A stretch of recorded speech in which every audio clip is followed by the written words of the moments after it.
How to change your Facebook username. Hello everybody, welcome back to my channel. This is me, Praveen Bisnath, and today I'll guide you on how you can change Facebook username.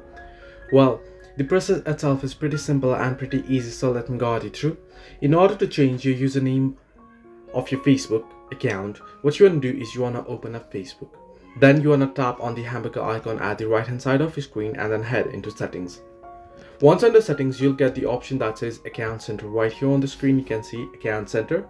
Now here, simply tap on your profiles list, select the particular Facebook account that you wish to change the username of. Here you can see the option name, username, profile picture, avatar. If you wish to change your name, you can tap on name and then you can go ahead and change it. However, if you wish to change your username, tap on username. Now in my case, I don't have any username here, but you can set your username here, and if it is available, you'll be able to see here.